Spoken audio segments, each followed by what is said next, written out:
Speccy Magee. I will say this about investing. Everything you do learn is cumulative. What I learned at 20 is useful. Welcome to another episode of Equity Mates, a podcast that follows our journey of investing. Whether you're an absolute beginner or approaching Warren Buffett status, our aim is to help break down your barriers from beginning to dividend. My name is Bryce, and as always, I'm joined by my equity buddy, Ren. How's it going? I'm very good, Bryce. I'm pumped for this episode because we have unveiled, or we found out who one of the biggest characters in the Equity Mates universe is. We're not going to be unveiling him, but we can see him right now. We can see him right now, and that's Speccy Magee joining us in the Equity Mates studio. Yes, thank you. Happy birthday, Ren, and congrats on the superior stock of the year, Bryce. Thank you. Nice. Yeah, now Specky is joining us in the studio for the first time for an extended bonus episode And he's that we're doing nervous about here. the length of time. He's very nervous about the length of time. This episode is going to be a really fun one, Ren. We are having a look at some of the big Furphys that exist in the business and finance world, all thanks to Furphys and playing a bit of a game here. That's it. There are some unbelievable stories in the world of finance and investing, some unbelievable business stories that we have prepared today. We've each come with 3 stories, 2 of which are Furphys. Unbelievable stories that you wouldn't believe had happened, Yes. but they are true. Yes. And then one tall tale, one that didn't actually happen. That's it. Telling a Furphy is about as Australian as it gets. So we are going to crack a Furphy. We're going to crack one, tell one, Furphy. It's unbelievable. Shall we crack in? Let's crack in. Shall we put Specky on the spot to begin with and ask, are there any unbelievable Speckies that have come across his desk recently? Yeah, well, last time I was on, I mentioned, I had a fiver guy.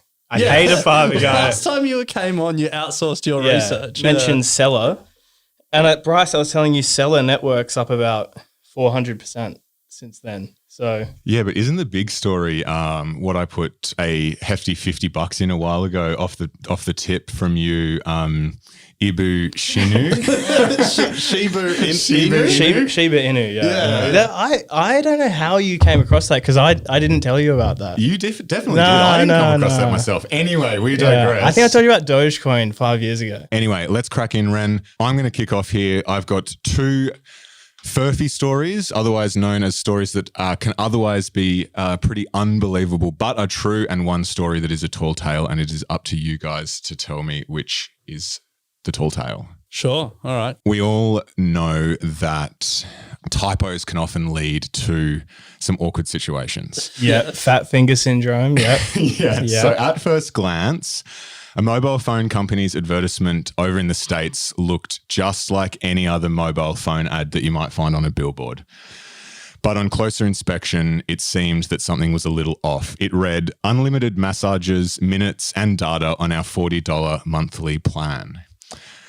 What was a typo, it was supposed to have read messages, turned out to be a successful publicity stunt. The company summoned the assistance of hundreds of masseurs and offered free massages to everyone who walked by the billboard. That's pretty good. So it did have a happy ending, that story. That is story number 1. Okay. Story number 2. Good story, yeah. I was pretty interested in trying to find the worst ever investor. Out of this room. Outside of this room. Yeah, outside of this room, Specky.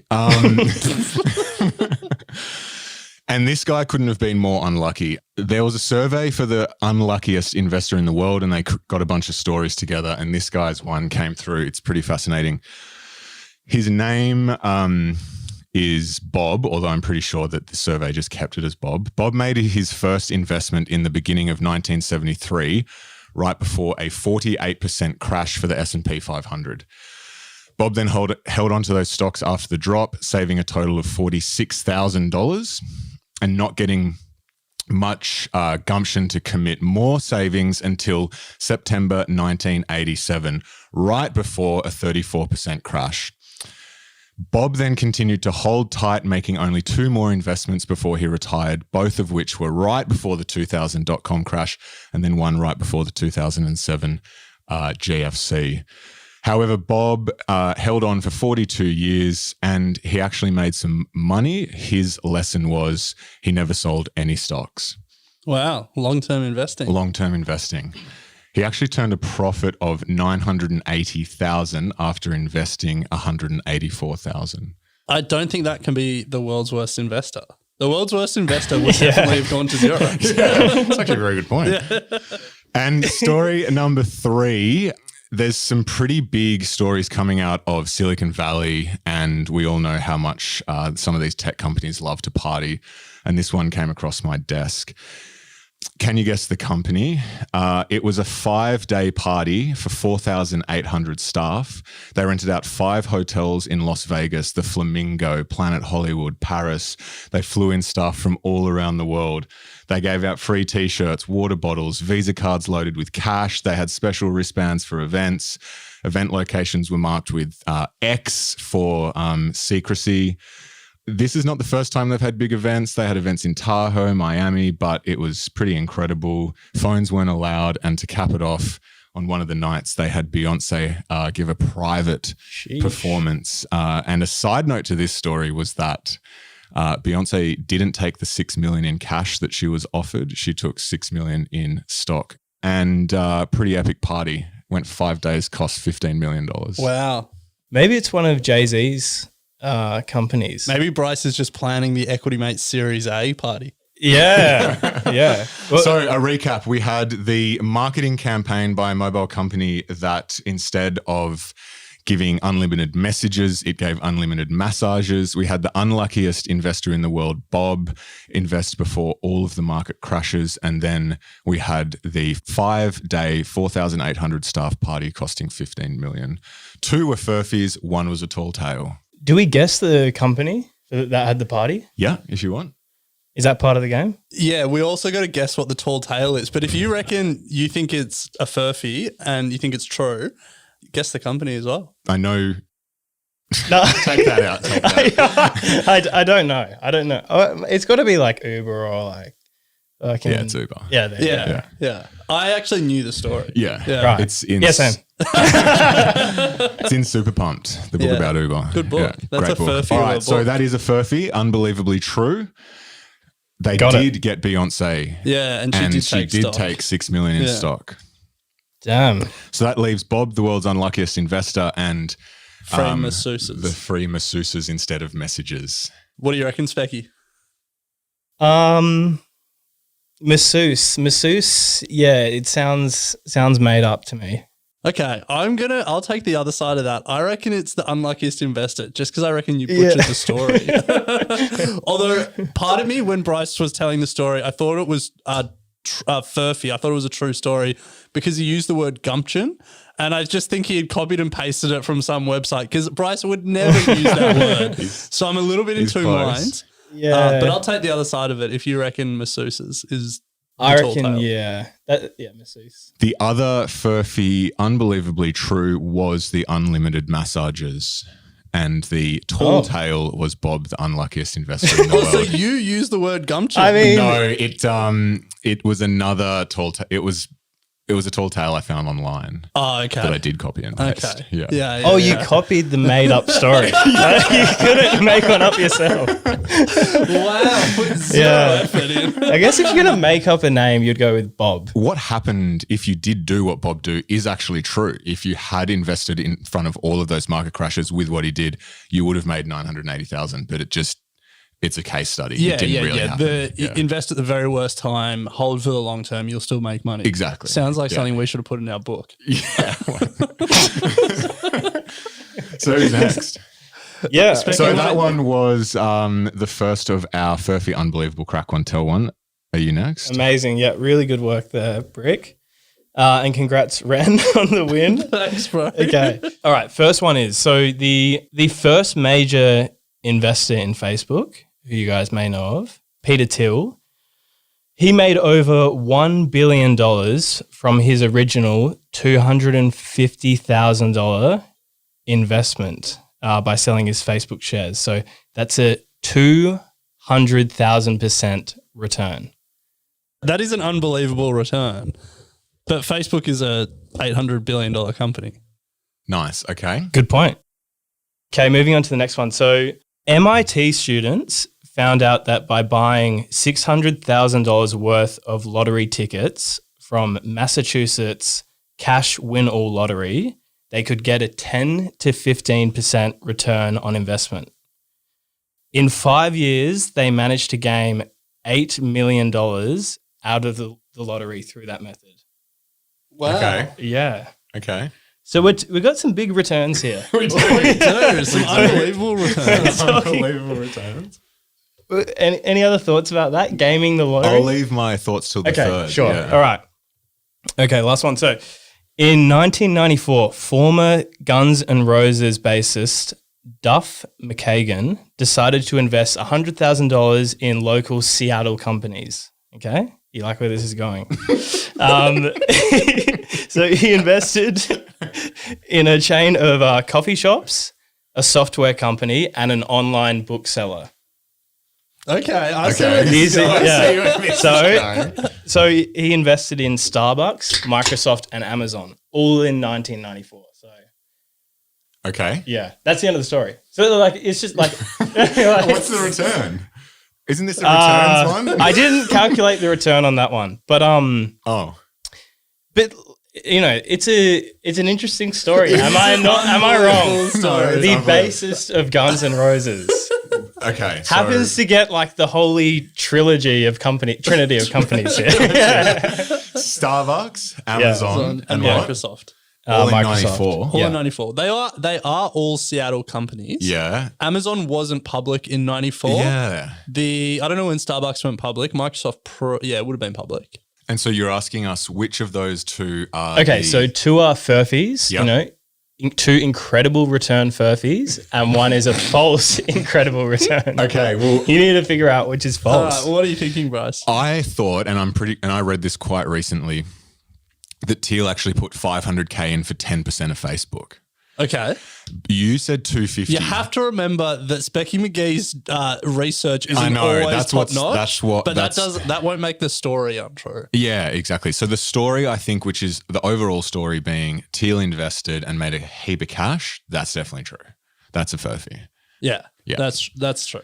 So that leaves It leaves the Massachusetts lottery finding a way to get 15 to 20% like guaranteed. yeah, per yeah, annum, Yeah. which And, is they made strange. 8.3 Made million. 8 million. 8 million. And then Over the other 5 one years. is Pretty good. The guitarist, the bassist from Guns N' Roses invested in Starbucks, Microsoft, and So- Amazon all in the same year So the because thing- they were just in Seattle. The thing with the 8 million return, if they're saying it's a 10 to 15% Yeah. over 5 years, they would have needed to have put like tens of millions in. Well, they put in 600K, Well, it says they didn't you put in say? 600K. But that's not a Yeah, that- return that- of 10% each year. Yeah. Okay. Well, so you might have found How many years was it? 5. 5 So years. yeah, let's Yeah, I guess if you get like 20% in year You're one, making you turn 300K. 600K, you get what 120K I mean, off that. yeah, it's probably close compound, actually. compound. Yeah, better compound it. All right. Well, I'm going that is the tall tale.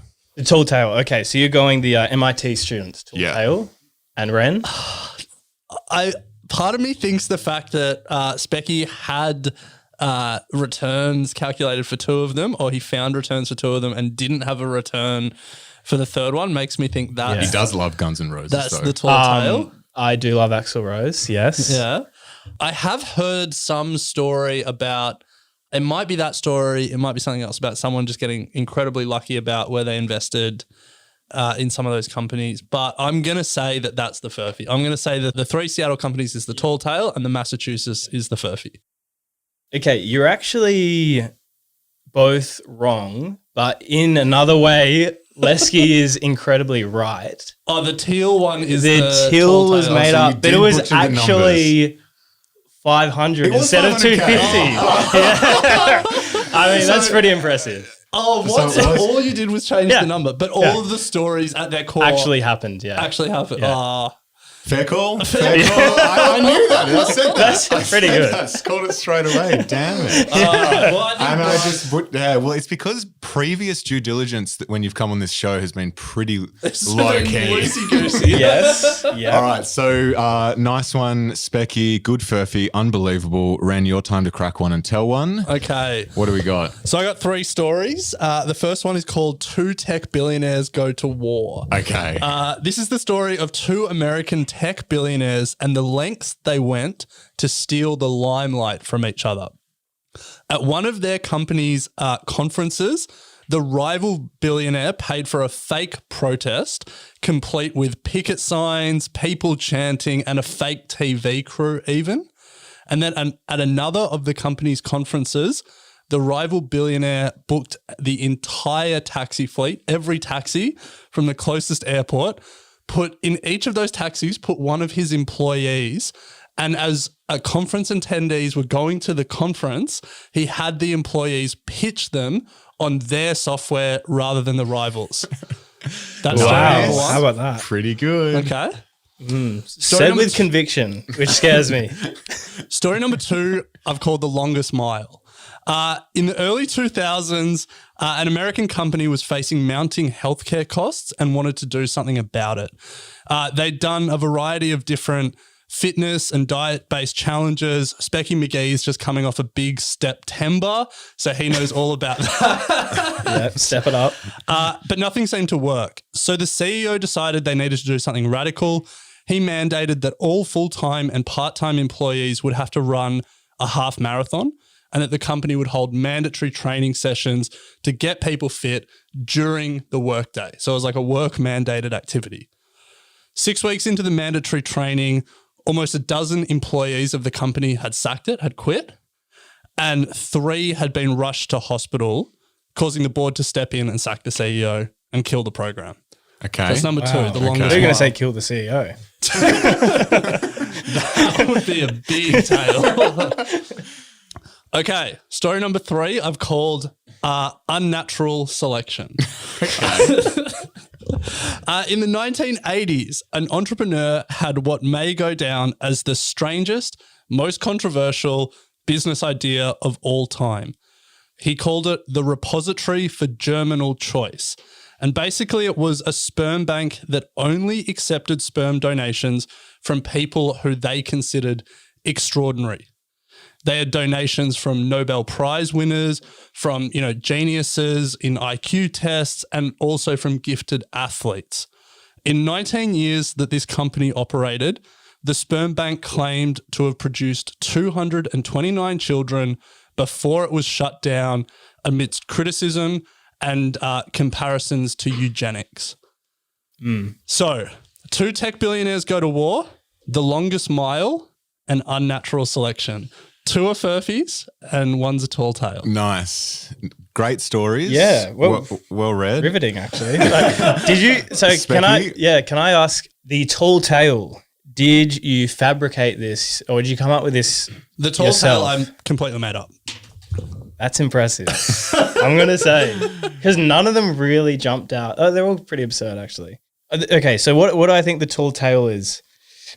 The sperm bank thing. You just know.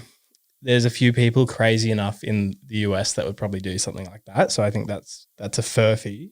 The tech rivalry, that's conceivable to me too. I think the compulsory half and full marathon, tall tale. Because, look, let me tell you, marathons are tough. I'm doing a marathon. They are tough.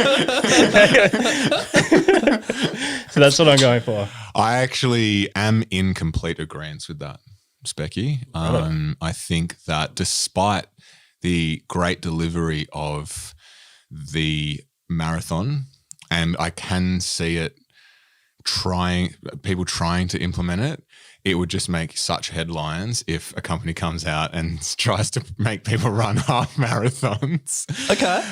Curious that you think that would make headlines, but a sperm bank that operates like that for 19 years wouldn't. What was it?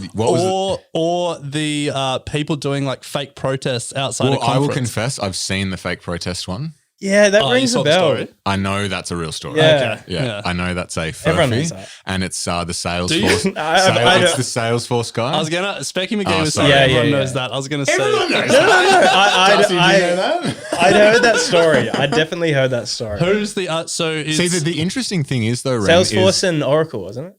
close. The company was bought by Oracle. Siebel. That's not. That's pretty. pretty good. Yeah. But a lot of the stories focus on Benioff. Yeah, Mark Benioff. Yeah, and kind of shy away from the second half of that story. No. But, Both of those things Benioff did. oh, he did both. Yeah. Gotcha. Yeah. It was a rivalry, but it was pretty one-sided, I think. Benioff, gotcha. Benioff has he not a checkered past, but he goes hard, including the person who he started working for, whose name I can't remember now. I can't remember who it was, but then he had a massive rivalry with him as well. Yeah, Actually, yeah, it okay. might have been Ellison. I think he started at Yeah, I Oracle feel under like that Ellison, sounds right. and then it now has a massive rivalry with him. And the sperm one, I feel like would have been like in the 50s or something. I said in the thing, 1980s, Oh, but there you go. I wasn't really and listening. operated for 19 years. Okay. Yeah, it could have been very low key though, and flown under the radar. Yeah. Yeah, like you didn't say it produced many children. In terms of headlines, 229, I yeah. wasn't around for those headlines, so that's why I guess like Fair. Okay. Well, I feel like you guys are both locked into your answers, and you're right. Nice. Yeah. Nice one. Nice. Nice. Cool. Well, Good there- stories though. Good delivery. Good stories. Yeah. All right. Well, that brings us to the end of our episode today, Specky. Thank you for joining us IRL in the studio. It's been great. Yep. Cheers, Bryce. Cheers, Ren. Great to be here.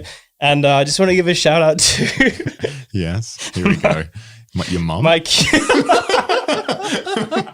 well, shout out to Footpaths for keeping me off the streets. That's the first thing. And secondly, shout out to the community of Speccy Magees out there that are supporting me on a unnamed platform, which I'm not. Yes, you're not allowed to leverage our platform to grow your own side platform. But yes, there are some Specky McGeezers out there. Thank you for keeping Specky entertained. Yeah, but really shout out to the footpath. But look, it's been fun. Thanks for coming on. Ren, stories well told. Just a reminder that if you are looking to crack one and tell one with your mates, make sure you check out Furphy. It's unbelievable, and there is no better way to tell a Furphy than with a Furphy. Ren, we'll pick it up next week. Sounds good. Hey, thanks for listening to this episode of Equity Mates. We love hearing from you, so drop us a line at contact@equitymates.com, or even better, go to your podcast player and leave a 5-star review. Also, a reminder that the Equity Mates content train doesn't stop when you've run out of episodes to binge. We've got a brand new website, a Facebook discussion group. We're on Instagram, YouTube, and slowly making our way as an influencer on TikTok. Well, that's Ren. So come and say hello and join the community. We'd love to welcome you. Until next time. Equity Mates Investing Podcast is a product of Equity Mates Media. All information in this podcast is for education and entertainment purposes only. Equity Mates gives listeners access to information and educational content provided by a range of financial service professionals. It is not intended as a substitute for professional finance, legal, or tax advice. The hosts of Equity Mates Investing Podcast are not financial professionals and are not aware of your personal financial circumstances. Equity Mates Media does not operate under an Australian Financial Services Licence and relies on the exemption available under the Corporations Act 2001 in respect of any information or advice given. Before making any financial decisions, you should read the product disclosure statement and, if necessary, consult a licensed financial professional. Do not take financial advice from a podcast or video. For more information, head to the disclaimer page on the Equity Mates website, where you can find ASIC resources and find a registered financial professional near you. In the spirit of reconciliation, Equity Mates Media and the hosts of Equity Mates Investing Podcast acknowledge the traditional custodians of country throughout Australia and their connections to land, sea and community. We pay our respects to their elders, past and present, and extend that respect to all Aboriginal and Torres Strait Islander people today.